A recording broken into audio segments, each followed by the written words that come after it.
दोस्तों, कहानी की शुरुआत में हमें एक बहुत ही अंधेरा जंगल दिखाया जाता है जहां एक बच्चा किसी से डर कर भाग रहा था या फिर हो सकता है किसी से बचकर भाग रहा था। जिसके बाद ये सीन यहीं से शिफ्ट होता है और इसी जंगल से गुजरते हुए एक रेड बस को दिखाया जाता है जो सड़क से होता हुआ अपने डेस्टिनेशन तक जा रहा होता है। थोड़ी दूर आगे जाने पर एक पेड़ गिरने की वजह से इस बस की रास्ता ब्लॉक हो जाता है, इसलिए इस बस ने एक दूसरा रूट पकड़ लेता है, ये जाने बगैर कि उधर खतरा भी हो सकता है। वहाँ पर हम कुछ स्केलेटन भी देखते हैं। आगे जाने पर सारे पेड़ कट के खत्म हो चुके थे। अचानक से वहाँ पर इनके बस के सामने धुंधलापन होने लगती है और इनके बस को घेर लेती है। बस में बैठे हुए बच्चे भी डर कर बाहर की तरफ देखने लगते हैं क्योंकि एकदम से ड्राइवर को बस रोकनी पड़ जाती है। उसने नीचे उतर कर देखा तो सामने एक मरा हुआ हिरण था जिसे वो उसे ठिकाने लगा देते हैं। ड्राइवर जैसे ही पीछे मुड़कर देखता है तो एकदम से शॉक रह जाता है और जब वो बस में दोबारा चढ़ा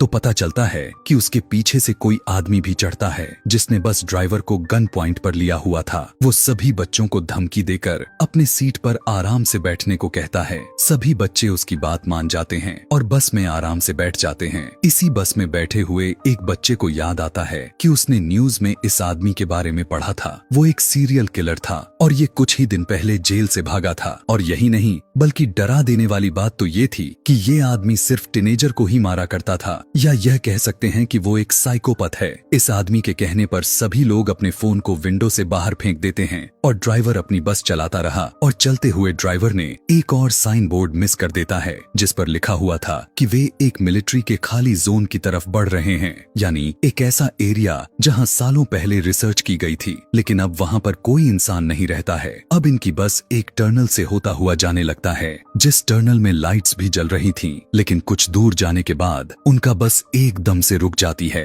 तब इन्हें पता चलता है कि बस की इंजन खराब हो गया है, लेकिन साइकोपैथ को लगता है कि ड्राइवर उससे चालाकी कर रहा है, इसलिए उसने एक बच्ची को गन पॉइंट पर ले लेता है और ड्राइवर से कहता है कि चलो उतारो नीचे और इस बस को मेरे सामने ठीक करो, और कोई भी चालाकी करने की कोशिश की तो मैं इस बच्चे को मार डालूंगा। इसी दौरान इस टर्नल की लाइट भी चली जाती है जिससे ये सभी घबरा जाते हैं। इस अंधेरी टर्नल में इन्हें एक खौफनाक आवाजें सुनाई देने लगती हैं। किलर ने ड्राइवर को इशारा करता है कि जाओ जाकर देखो कि आखिर क्या है। तब वो अपनी टॉर्च को लेकर आगे बढ़ने लगता है। जैसे जैसे वो अंधेरे की तरफ बढ़ता रहा तभी उसे एक साया नजर आती है। करीब जाकर देखने पर उसे पता चलता है कि वो तो एक भयानक दिखने वाला मॉन्स्टर था।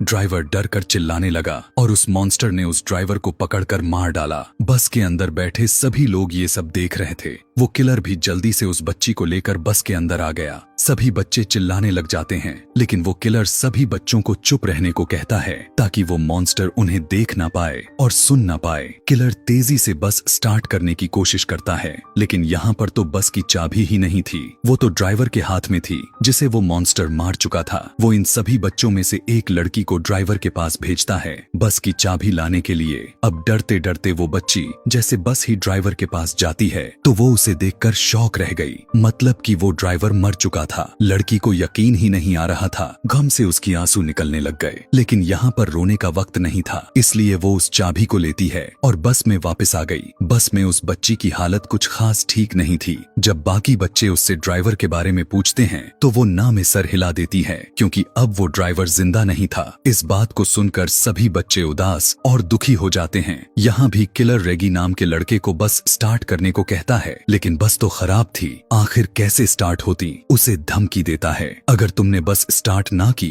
तो मैं इन सभी को मार दूंगा। लेकिन ये लड़का इस किलर से बिना डरे बहस करने लगता है और मौका पाते ही पीछे से एक बच्चा उसे धक्का दे देता है। जब वो नीचे गिरता है तो रेगी ने उसके हाथ से गन छीन लेता है और फिर उसी के ऊपर पॉइंट कर दी। लेकिन यहाँ पर किलर हंसने लग जाता है और कहता है कि तुम नहीं मुझे मार सकते। अरे मारने के लिए बहुत हिम्मत चाहिए होती है जो तुम्हारे में तो बिल्कुल नहीं। इससे पहले कि ये बच्चा कुछ कर पाता बस के बाहर से इन्हें आवाजें आवाजें सुनाई देने लगती हैं और इस आवाज ने सबको डिस्ट्रैक्ट कर दिया और किलर ने दोबारा उनसे गन छीन ली। अब बस के ऊपर से आने वाली आवाजें भी बढ़ चुकी थीं, जिसकी वजह से सारे बच्चे डर जाते हैं। गुस्से में किलर बस से उतरता है और चिल्लाने लगता है, जो भी हो अंधेरे से बाहर निकलो, मेरा सामना करो। वो ये सब कह ही रहा था कि एकदम से उसकी बोलती ही बंद हो गई। उसके चेहरे पर अजीब सी खौफनाक मुस्कुराहट आती है और अचानक से कोई उसके ऊपर हमला कर दिया। हमला करने वाले ने उसके सर धड़ से अलग कर दिया था और बस के अंदर से ये देखकर बच्चे भी एकदम से शॉक रह गए। वो घबरा गए थे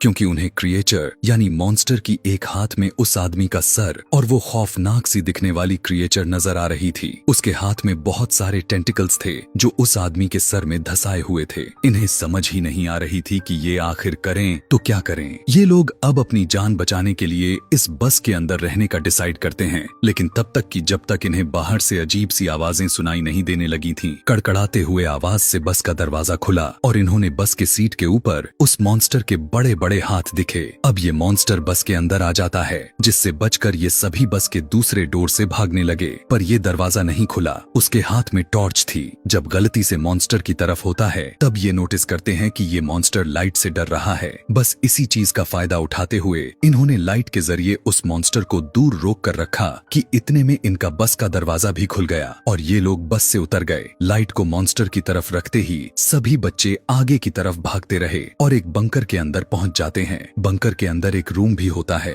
जिस पर इस पूरी जगह का एक मैप बना हुआ था, जिसे देखने के बाद इन्हें पता चलता है कि ये एक मिलिट्री बेस है और अगर ये एक मिलिट्री बेस थी तो यहाँ पर लाइट भी हो सकती थी और कंट्रोल पैनल भी हो सकता था। इसलिए ये लोग प्लान बनाते हैं कि अगर उस मॉन्स्टर से बचकर रहना है तो इस मिलिट्री बेस के लाइट को ऑन करना होगा, जिससे ये लोग यहाँ से बचकर जा पाए। मैप को रखकर ये सभी एक पूरा प्लान बनाते हैं और सोचने लगते हैं कि आखिर कहाँ पर वो कंट्रोल पैनल हो सकता है। नोलन और उसके साथी पावर पॉइंट को ढूंढने के लिए चले जाते हैं, जबकि यहाँ पर बैठे ये तीनों अजीबोगरीब तरीकों से अपना टाइम पास कर रहे थे। जिसके बाद एक लड़की दोनों लड़कों से कहती है कि मुझे वॉशरूम जाना है, लेकिन वो जा नहीं सकती थी क्योंकि उसे डर लग रहा था। इसलिए रेगी उसके साथ चला जाता है। रेगी उसे अपने बातों ही बातों में तंग किए जा रहा था, इसलिए क्वीनी उसे अब कोई नहीं जवाब दे रही थी। अब काफी देर हो गई। जब तब रेगी पीछे मुड़कर देखने लगा तब उसे पता चलता है कि वहां पर तो क्वीनी थी ही नहीं,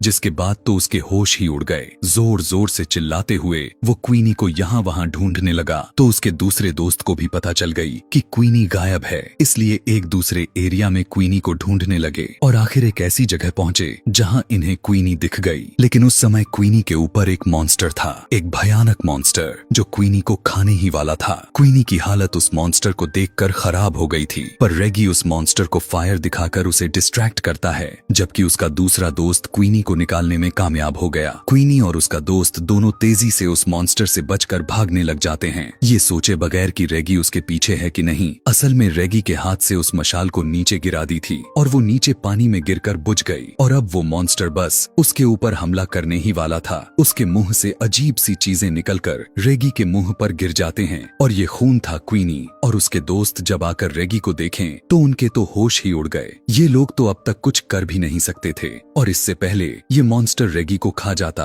एकदम से यहाँ पर लाइट आ जाती है, जिसकी वजह से मॉन्स्टर डर कर रेगी को छोड़कर वहाँ से चला जाता है और ये लोग समझ जाते हैं कि इनके दोस्तों को वो पावर हाउस मिल ही गया। यहाँ पर नोलन और उसके साथी जिन्होंने इस लाइट को ऑन किया था, उन्हें यहाँ पर पास में ही एक कमरा मिला, जिस कमरे में एक डेड बॉडी पड़ी हुई थी और साथ ही बहुत सारी पिक्चर और नोट्स भी मौजूद थे। इस नोट्स में सिर्फ इसी क्रिएचर के बारे में नोट्स थी। ऐसा लग रहा था कि जैसे किसी ने इस क्रिएचर के ऊपर बहुत रिसर्च की है और फिर जैसे वो इस क्रिएचर को मारने में कामयाब नहीं हो पाया। लेकिन यहाँ पर इनका पॉइंट ये नहीं था, इनका पॉइंट तो ये था कि जल्दी से किसी भी तरह करके ये सभी यहाँ से निकल जाएं। इसलिए जब ये आगे की तरफ जाते हैं तभी इन्हें दूर से एक अजीब सा शैडो दिखाई देता है, जो दोनों डर गए और इन्होंने सांस तक रोक लिया क्योंकि ये मॉन्स्टर भी हो सकता था। पर उन्हें पता चलता है कि ये कोई मॉन्स्टर नहीं बल्कि इन्हीं के तीनों साथी थे, जिनको देखकर ये तीनों खुश हो गए और उनके पास चले गए। ये खुशी कुछ ही पल के लिए थी,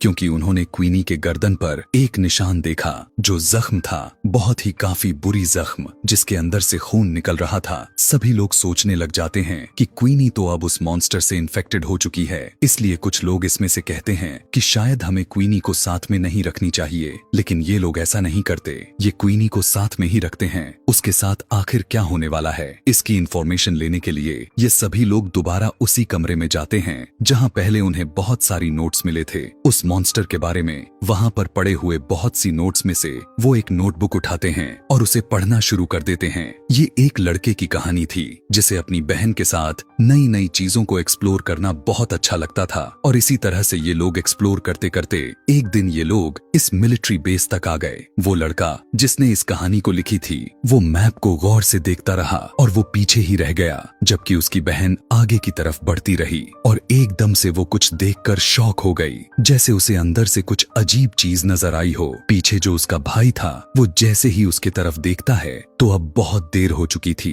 टनल के अंदर से चीखने चिल्लाने की आवाजें आ रही थीं, इसलिए वो खुद डर गया और अपनी बहन को बचाने की बजाय वो जंगल की तरफ भागने लगा ताकि वो अपनी जान बचाकर यहाँ से निकल सके। ये वही सीन होता है जो हमने मूवी के शुरुआत में देखा था। इस टाइम ये बच्चा तो यहाँ से चला गया, लेकिन उसके दिमाग में ये इंसिडेंट रह गया था। उसके दिल में ये बात रह गई थी कि उसकी लापरवाही की वजह से उसकी बहन मारी गई, और अब वो इस चीज से बदला लेना चाहता था जिस चीज ने उसकी बहन को मारा था। सालों गुजरने के बाद भी उसने कुछ भी नहीं कर पाया। उसने इस मॉन्स्टर के ऊपर रिसर्च की, उसके बारे में एक एक चीज पता किया, और फिर उसने प्लान किया कि वो इस मॉन्स्टर को कैसे मार सकता है। उसने मॉन्स्टर को मारने के लिए एक मशीन तक बना दिया था, लेकिन इससे पहले कि वो मॉन्स्टर को मार पाता, वो मॉन्स्टर उसकी यहाँ होने के बारे में पता कर लिया था और उसे ही मार डाला। उसके बनाए हुए नोट्स से ये लोग ये भी पता कर लेते हैं कि ये मॉन्स्टर जिसके ऊपर हमला कर लेता है या फिर जिसका खून चख लेता है उसे मार कर ही रहता है, और अब क्वीनी के ऊपर बहुत ही ज्यादा खतरा था। ये लोग फैसला करते हैं कि क्वीनी को बचाने के लिए ये लोग लड़ेंगे, और जो ये काम उस आदमी ने शुरू किया था